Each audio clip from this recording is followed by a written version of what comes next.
This is Space Adventures X, and it's got an exclamation mark, which means it's really exciting. It's by Simon Washbourne from Beyond Belief Games, and it doesn't cost very much at all. It's 16 pages, and I had it printed out and ring bound because of this magnificent artwork. It is all public domain, it says, from old comic books, and it's wonderful, really evocative, and it's basically an OSR sci-fi game based on old versions of Dungeons and Dragons, as all the best games are. And you have a choice of character classes: the scientist, the envoy, the scoundrel, the space ace, and the psychic. And they all have lots of different abilities, and they have their special starting equipment, and they start with a certain amount of credits as well. And it is all the usual rules you'd expect in an OSR game. And there are vehicles, and there are very few rules. There's the saving throws are thought of as sort of a catch-all, sort of avoid a hazard thing. So each character class gets a different saving throw. NPCs and aliens, you're rolling to try and hit their armor class, and there's a nice little choice of aliens in here. There's also an adventure available which has even more aliens in. This is these are the weapons and the combat table. So it's sort of ascending armor class, but this chart takes into account your leveling up. And the way you level up is if you complete 2 adventures, you go up to level 2. If you complete a further 3 adventures, you then go up to level 3. Then if you complete a further 4, you go up to level 4. It just progresses like that. So it's a nice, simple way of doing it. And the adventure which I referred to was Attack of the Robo-Men. So let's go old school and roll down the line here and end up with someone terrible. Strength 8. Brilliant start. 5, 6, 7, 8, 9 intelligence.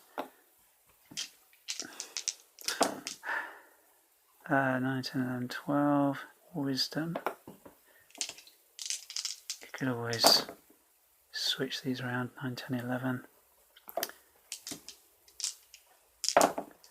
Dexterity 13. And charisma 10. Okay, let's see what that gets us. Well, with our dexterity of 13, we actually get a +1 to hit in ranged attacks. So I'm gonna be a space ace. So he's like your Dan Dare, your Buck Rogers, your Flash Gordon. Starts with 8 hit points at first level and rolls a d8 each time they level up. Saving throw 14 at first level.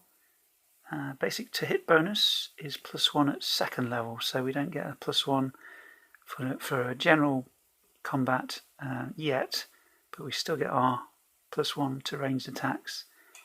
We can wear any armour, we can use any weapons, including spaceship weapons. I start with a pilot suit, space helmet, air supply, and a choice of any ranged weapon and any melee weapon, and 2d6 credits. We also have some class abilities here. Ace Pilot, the Space Ace, can fly any aircraft or spaceship at +4 to the task check. Combat Barrage. The Space Ace gets 1 attack per level each round against foes of 1 hit die or fewer, up to the number of shots they have in their weapon, if using limited shot weapons. And a weapon trained, the Space Ace can choose 1 weapon type, laser blaster, combat blade, ray gun, etc., with which they receive +1 to hit and damage. So I think we'll probably grab that for a ranged weapon maybe. But yes, this task check sounds interesting. Let's look into that. Yes, a saving throw. This number is used to resist the effects of threats and other things that can harm your person, like mental attacks, falls and invasions, toxins, environmental dangers, and so on. You also use this number to perform tasks or class abilities called task checks. Some tasks can be attempted by anyone at the GM's discretion using the basic number, and others receive a bonus if it is within their class abilities. It all makes perfect sense. Now our character needs a name, so thinking of Buck Rogers, Buster Gerard. Perfect. And look at these, looking at these vehicles here. Most of these have a crew of 2 or more, so I'm thinking that Buster Gerard is perhaps on a planet as an enforcement officer for the space police or something, and he is called into action over some adventure or something kicking off.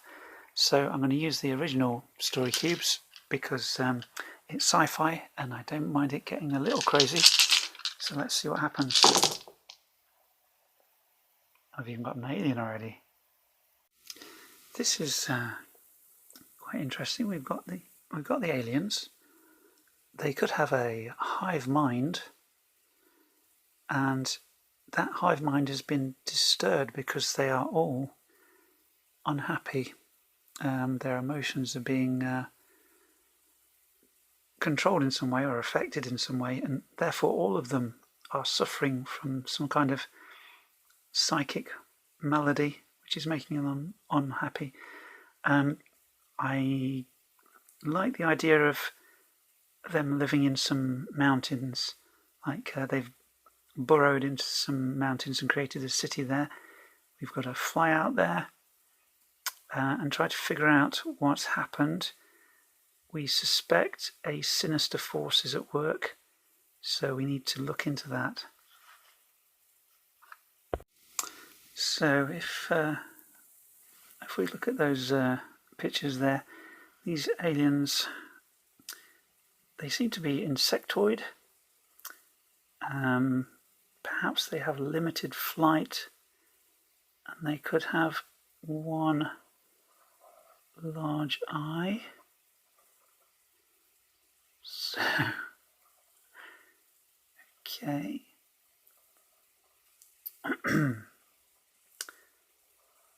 Right. So we've got our wings here. Right. So maybe they've got 6 arms.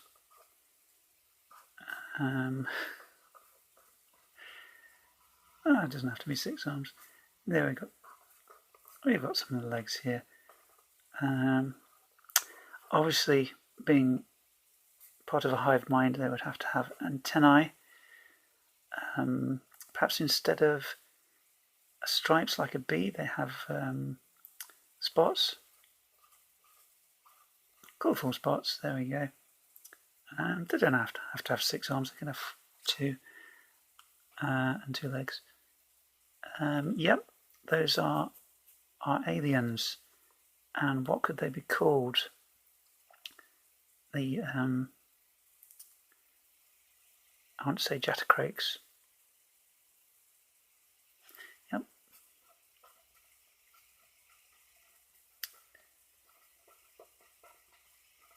These are our aliens who are suffering a little bit. They're Jatacrakes, and we're going to try and help them out and figure out what's wrong. So we're going to take an air flyer fighter out to visit the Jatacrakes in their nest, and I'm going to roll on my strange little fate die idea. This is the negative thing, these are the positive things. So do we have an instant free flight to the Jatacrake Canyon? Oh, that's not good. Something happens. So I've got this ridiculous die here. It might give me an idea about what's going on. When? That's not very helpful. When did you last refuel? That's what it could mean. I forgot to refuel the spaceship. Oh man! I'm going to have to glide down and make a controlled landing. So I'm going to have to use my ace pilot skills to land safely. That's a terrible error on my part. So my saving throw is 14. So I've got to get 14 and I get to add 4 to this roll. That is enough. I managed to glide my air flyer fighter down. Okay. So I've brought my air flyer safely into land, and I need to know how far I am from the Jatter Creek Canyon. So, I don't know, let's try this one. It's likely that I'm fairly close. I'm going to take that as a fairly positive outcome. So, it just takes a bit of a walk from where I am. So, as we're a little way away, and we're going to make our way across the planet in order to get to Jatter Creek Canyon, I'm going to roll a classic d6. On a roll of 1, I come across a wandering monster of some kind. Thank goodness. So we managed to make our way to Jatter Creek Canyon. So, having had time to think about what I've done, I've decided that everything in the future is rechargeable, as it is now. So I forgot to recharge my air flyer fighter, and so it is currently where I parked it, recharging using the power of the sun, which is the star known as Rufus Prime. That's what we are orbiting. And the starport we set out from is called Foxcroft. And the planet we are on, I'm not sure yet. I will decide later when I've thought up more references to questing time. So, we need to approach the Jatter Creek Canyon and make contact with them. Well, I think that the Jatter Creeks must have called us for help, so they'd be expecting someone from the space police. So I shall turn up, I shall hail them as I approach their mountain domain, and I shall say, "Hail, Jatter Creeks! You called the space police, and I am here to assist you in whatever is your difficulty." Yes. Now, I do worry that some of my videos may look like adverts for Roy's Story Cubes, but they do suit how my brain works rather well. Some people like random tables, others like cards which have random cool things on, but these kind of really help me a bit. So let us see what the Jatter Creeks tell us. So, what we've got here is somebody hearing bad news, becoming really upset, somebody being really aggressive, destruction, creativity, somebody pointing at something, somebody wanting to escape maybe, possibly greed, somebody perhaps being blissfully not caring about what anybody else is going through. These kind of ideas could really mess up a society that is a hive mind. So they are being introduced to concepts that are alien to them, like wanting to leave the hive mind, wanting to destroy it, wanting to destroy someone else who is within the hive mind, being upset because they are part of it, wanting more of something even though they are part of the same consciousness, ignore everybody else's problems, wanting to perhaps branch out and do things beyond the hive mind. That is actually a quite a challenging problem for a species like that. And this is quite interesting. Psychic worms in the bestiary. Armor class 14. Hit dice 3d6 plus 1, which is quite a lot. They've got a bite or claws. So they're, 1 attack or 2 attacks. Move 12. The move is a bit odd in this game, but never mind. They have psychic attacks, mental blast, and mind control. Psychic worms can be found on the planet Ardo, or on the planet whatever we're on. They have very low intelligence, but are psychic. What? Have a psychic link between members of their hive. This is weird. Their psychic powers include mental blast, saving throw allowed, and mind control, saving throw allowed, which they use to bring their prey towards them so that they may consume them. Well, I'm going to use this as a base because it doesn't really make sense, because these actually have a hive mind. There is some kind of psychic worm, but not quite like this, and it is perhaps it is messing with them deliberately. Yeah, I could go with this. Some of it. It is messing up with the society of the Jattercrakes, perhaps to cause their society to crumble so that it can take control of their hive, their tunnels that they've built. So perhaps it just wants to destroy their society so that they will move out and it can take control of their mountains. So it is a proper baddie, and we will set about trying to figure out how we know that. Okay, that's one issue. But yeah, we will investigate, and obviously we'll try and deal with that and find clues and hunt this antagonist down. So perhaps we already suspect that there's another creature messing with the psychic powers of the hive mind of the Jattercrakes, and we are heading down deep into the tunnels, even those perhaps not built by the Jattercrakes, perhaps new tunnels built by something else that wants to take over their place. So we will start exploring. So with this ridiculous die, how easy is it going to be to find the weird psychic? Unlikely. Well, in that case, perhaps we can bring the psychic worm to us, because we are on good terms with the Jattercrakes.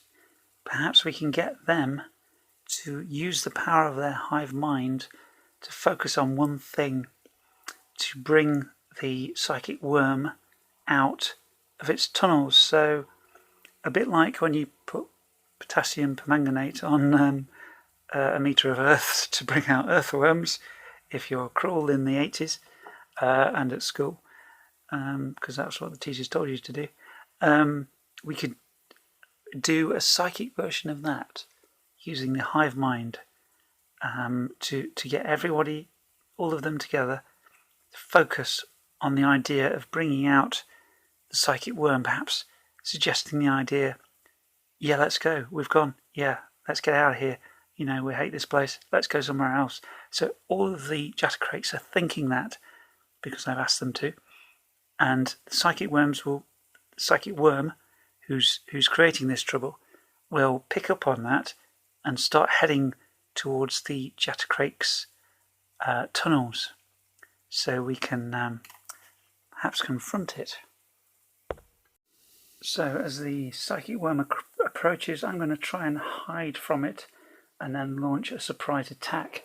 Now for that task check, I'm going to try and roll 14 or more from my saving throw score. I'm not hopeful. No, I'm not. So I don't get surprised. So we roll initiative. The psychic worm rolls a 5, and I roll a 3. So the psychic worm goes first. Now that's not so good. So it has 2 different attacks. It could go with bite or claws. So I'll just roll the d6 to decide. it launches at me with its bite, and it adds 3 because of its hit dice, and my armor class is 14.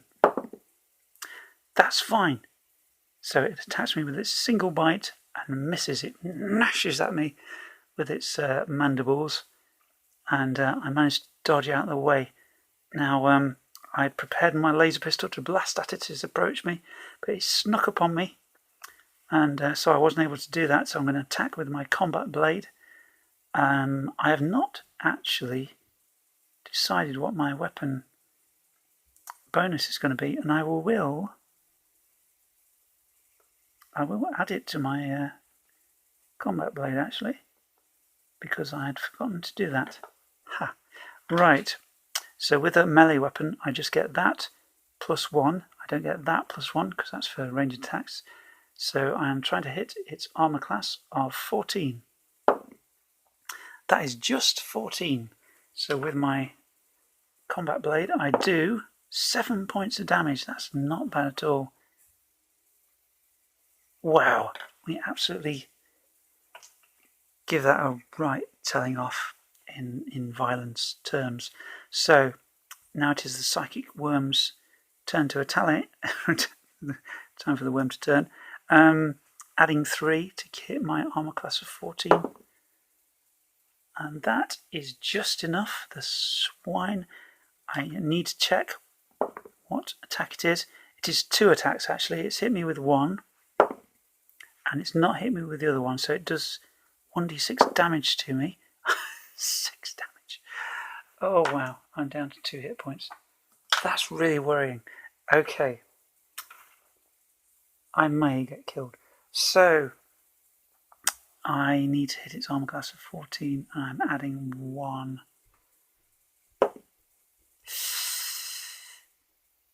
We won't talk about that.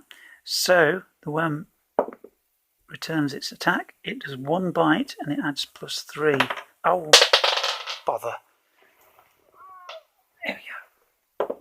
Let's be civilized. 12, 13, 14, 15. Oh gosh, it hits me again. Oh, it's killed me, hasn't it? Oh. Buster Gerard, we hardly knew ye.